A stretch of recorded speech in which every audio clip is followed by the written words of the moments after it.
and the Duchess of Sussex has suffered a setback in her case against Associated Newspapers. It's a parent company of the Mail Online and Mail on Sunday, after a judge ruled that part of her case should be struck out. Well, we can get more detail on this now. Joining me from the firm Killinchi is the international media lawyer Paul Tweed. Afternoon to you, Paul. Now, this was a preliminary ruling, wasn't it, in this fairly wide-ranging case? Just talk us through what it means. Good afternoon. Yes, this would not be an uncommon situation in media litigation. What happens is both sides have to put their case in writing in the form of a court pleading.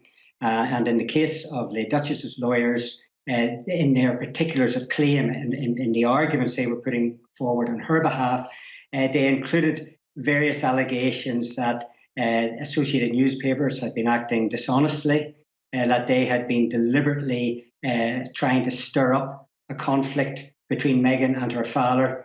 And this aspect of their complaint, and this is only part of the Duchess's claim, of course. I mean, her primary complaint is a claim based on misuse of private information, breach of her data, and copyright infringement. But this particular aspect was the focus of Associated's preliminary attack. And there was a remote hearing several weeks ago, and the judge now has given his ruling that this aspect of the claim, of Meghan's claim, should be struck out. So it's first blood to Associated. This will narrow the battleground, albeit the case has still a long way to go. There are still the broader, the core legal issues to be determined. But this will be a significant factor in terms of the witnesses that may be required or called on behalf of both parties.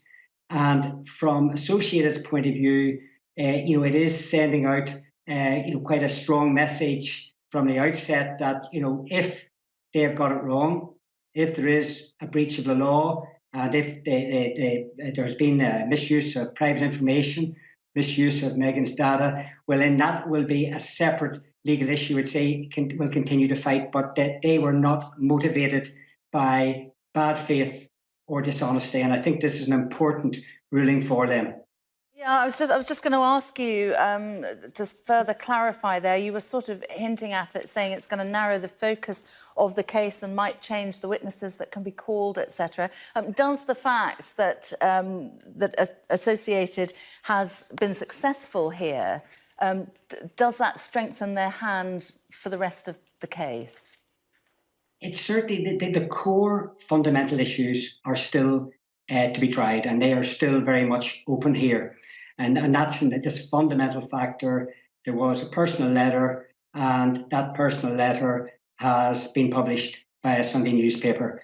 And there are a number of the fundamental issues that will need to be heard and determined by the court, not least as to whether it was in the public interest for this personal letter to be published, or whether it was something that the public would simply be interested in, which is a completely different scenario. And the court are going to have to determine this very important issue and very fundamental issue at the substantive hearing of the case.